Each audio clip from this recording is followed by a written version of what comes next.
to my first ever Japanese makeup haul slash trial video. I am not really into makeup. If anyone already knows me, I will do the bare minimum just so I don't look like trash in the morning. But I wanted to show this stuff to anybody who was interested because I, myself being Asian, haven't really had much to do with Asian cosmetics, especially Japanese or Korean. I didn't grow up in that sort of environment, and so upon discovering these, I found a lot of these are really innovative and creative products. They're really different to what we know, and they're also fun because they're usually really cute. They've got lots of fun colours and characters and sort of stuff on them. So I just want to share with you guys.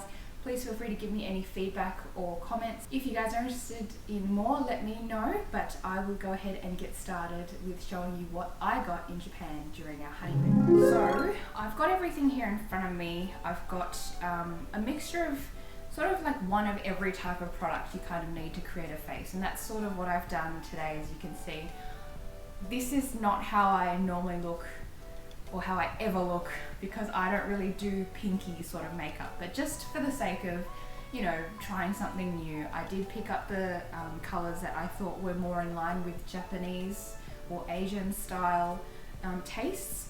So I'll start off with sort of things related to your face and the base and so on. So I picked up from Etude House, which is actually a Korean makeup brand, the Face Blur Primer, or they call it a multi makeup base.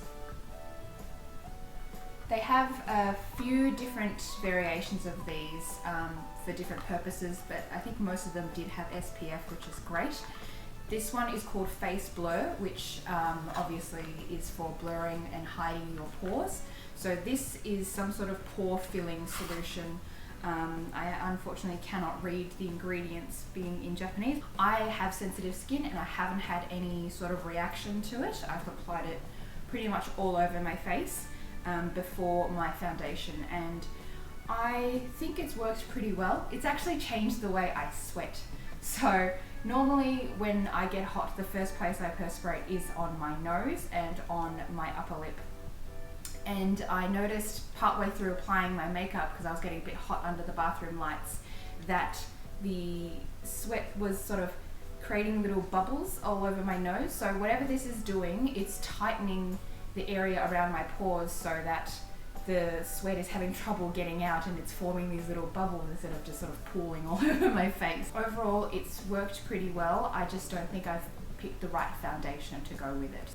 This is the Lovely Cookie Blusher, and I picked it because I wanted to see what the puff applicators would be like. So most blushes that we get in the Western world doesn't come with these cute little powder puff applicators. They usually come with a sponge, or they expect you to use your own brush to apply for hygiene reasons. So this is very cute. I tried it. It's actually great for using as minimal product as possible. So this powder puff doesn't pick up too much, and it also doesn't put too much on your face. So being such a pink color, I obviously don't want to go too hard with this either. So it's worked out pretty well. I really quite like this. It hasn't reacted or anything to my sensitive skin, and it's, you know, I think a real good go-to for somebody who just wants a sheer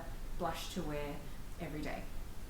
The next thing I have, which I might end up using right this second because I'm feeling a little bit shiny, is this Pokemon Pressed Powder by Lavisia, and this is the Eevee variety. There's a few different Pokemons featured in this collection, I've realized, which include Pikachu, Slowpoke, Eevee, and maybe Mew.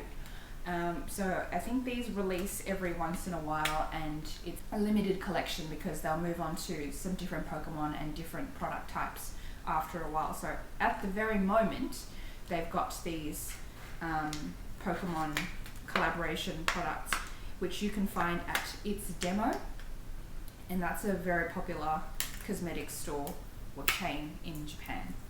So I'm just opening this up now. I picked this one because from my understanding it's a green tinted pressed powder, which will help reduce redness if that's what you suffer from in terms of pigmentation. So I get a bit flushed in the cheeks, and this will hopefully help with reducing that. So it comes out with a green heart and a flesh toned heart, and then sort of like a white background. So I think the idea is that you try and get a bit of all of it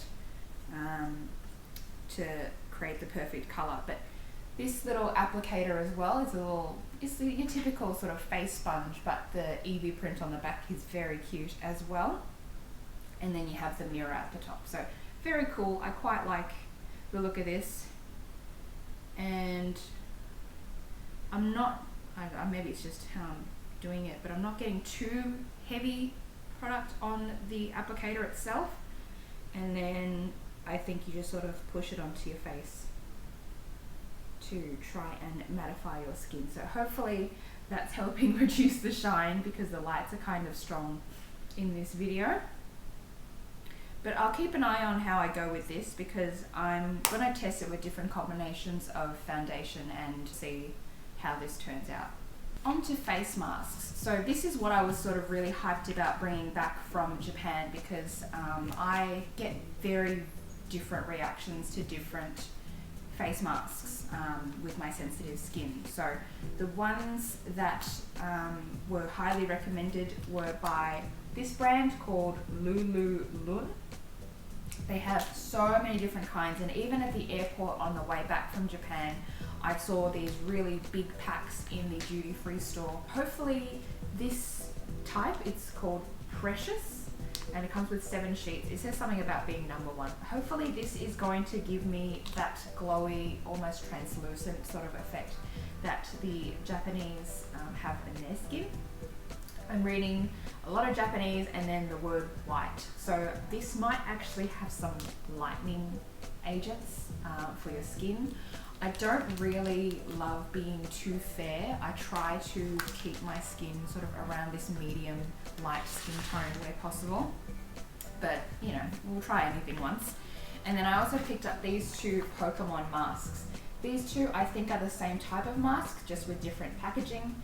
So I got one of each because they're super cute, and they also actually come out as the faces of the Pokemon to wear on your face. So I don't think it'll look that cute once they're on, but I think again this is a really good cheap souvenir option for people who like skincare but also, you know, want something specifically Japanese like Pokemon. The last face type product or cheek type product is this Pikachu Pokemon stick.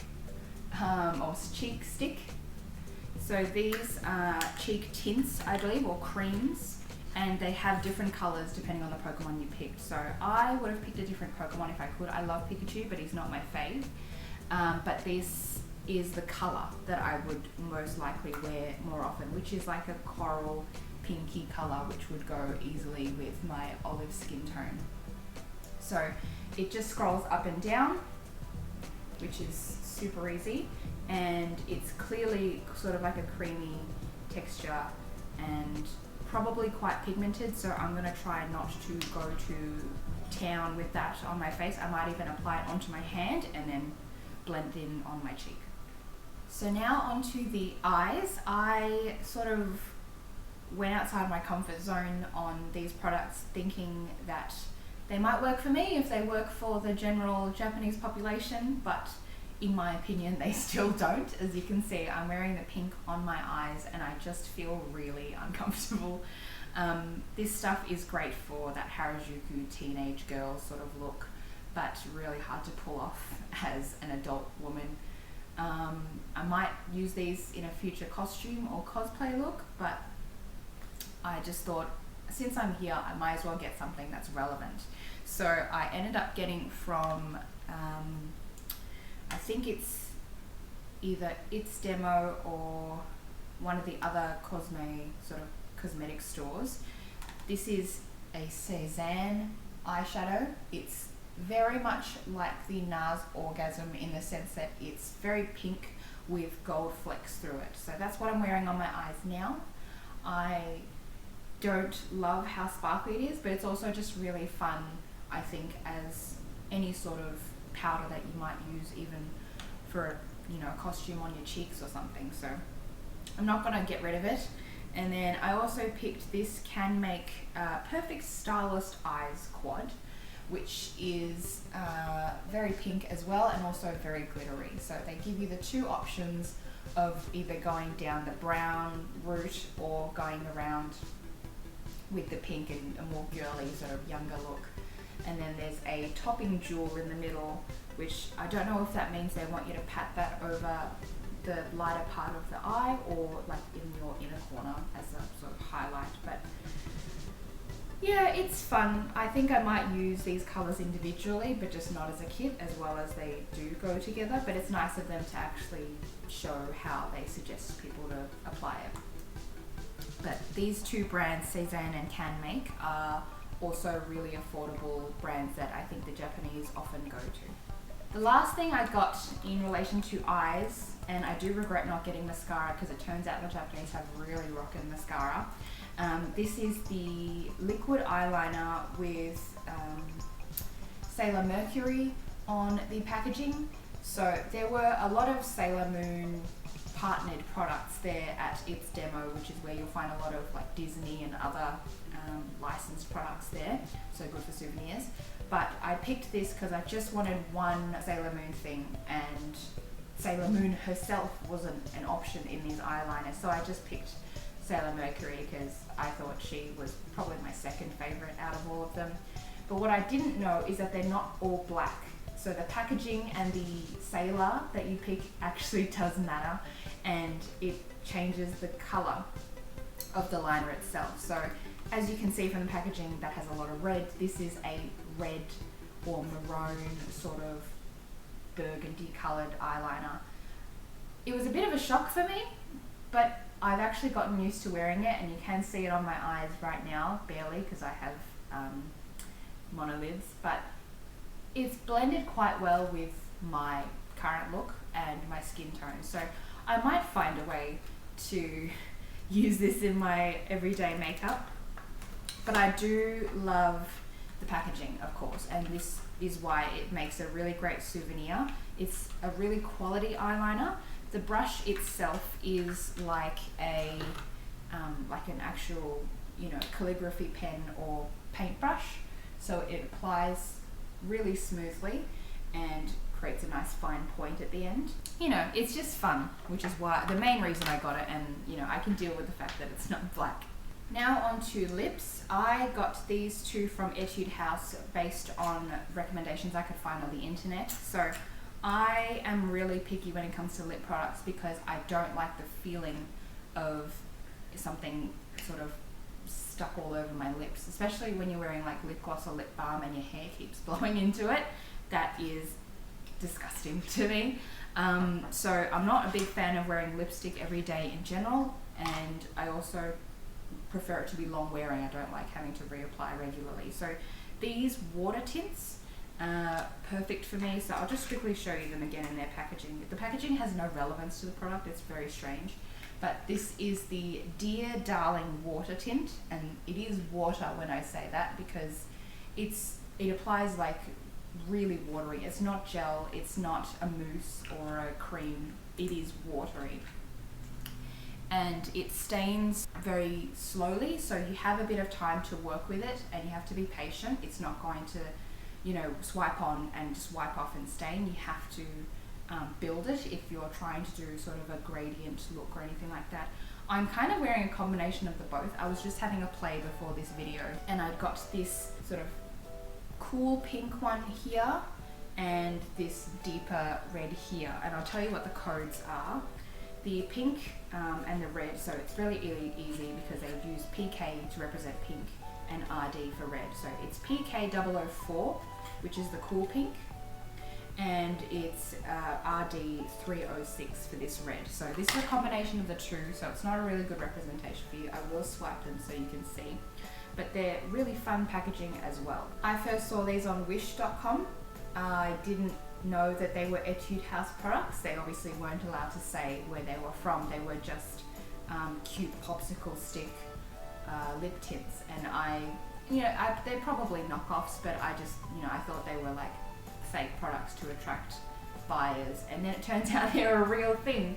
So these again are really fun gifts for people. They're, I want to say, around 15 Australian dollars each, and that's sort of in line with any sort of drugstore pricing for lip products, so I didn't have any problem with that. I picked these two because I felt like they were most in line with my sort of colours. I do like to go bold red every once in a while, but mostly it'll be the pink. And again, the tint is perfect for me because it's meant to feel like you're not really wearing any lip product, and it's staining, so you're not gonna, have to reapply it very often. Out of all of them, really, it's probably my favorite. And last but not least, I'm going to show you the nail products I got, one of which you've already seen I've applied on my nails because I'm currently isolating and my fake nails were starting to really grow out too much, to the point that they were catching on everything and I was in constant pain. So I had to do this really bad DIY botch job of removing them, and I ended up ripping off a lot of my real nail. So I've got this Can Make colourful nails nail polish in a really fun white and gold flake. These little, you can't really call them sequins, can you? But these little flecks vary a lot in size, which is my favourite part. So there's really tiny white dots as well as the bigger gold and white round flecks. But I'm not 100% sure about the gold. Because they're mirrored, they reflect everything around them, and they usually reflect something dark. So often you just sort of glance at them and it almost looks like you've got these black flecks in the middle of all these white ones, which makes very little sense, but I still really like this. I feel like it's really representative of what those sort of Japanese Harajuku nails would look like. Lots of fun, but like translucent, like the cool gel sculpt nails with, different flecks and decorative pieces inside them. So that's really fun. And I haven't seen that much in Western makeup stores, obviously. And also from Can Make, I got this plummy sort of purple colour. This one I wasn't really after, but it has that translucent effect, which I love about Japanese makeup and nails in general. So this one, it comes off quite sheer. It is buildable and it dries quickly, so it works for that, but I only want to do like 1 or 2 coats and have that lighter gradient sort of pinky purple showing through, so that's really, really cool. And the last 3 nail polishes I wanted to show you are from Etude House as well. They are from a range called Play, and they all have this fun sort of 3-dimensional scallop, or I almost think that they represent like roof shingles sort of pattern, but also helps with gripping them to open them. So the 3 colors I picked, they almost work perfectly as a set, to be honest. So I picked these 2 pink ones. One of them is like a red heart, or red and pink heart sequin flecked clear one, and then this one is a sheer pink, much more along the tones that I would normally wear. I found this after I found the plummy Can Make one, but I like them both just because they're sheer and buildable, but this is definitely sort of the warmer tone that I'm after. And then of course I got a top coat, which I was just running out of at the time anyway. So that is it for my makeup haul from Japan. Compared to a lot of others, I don't think it's a lot, but I did try to get a bit of everything so I can try and incorporate bits and bobs into my daily routine. I would definitely not be wearing all of this stuff together because it's really pink, but some of these products hopefully will make my life easier and apply a lot faster and wear longer than my current makeup. If you have experience yourself with any of these products or want to keep recommending other products for me to try out, I would love to see them in the comments. And I think that's it.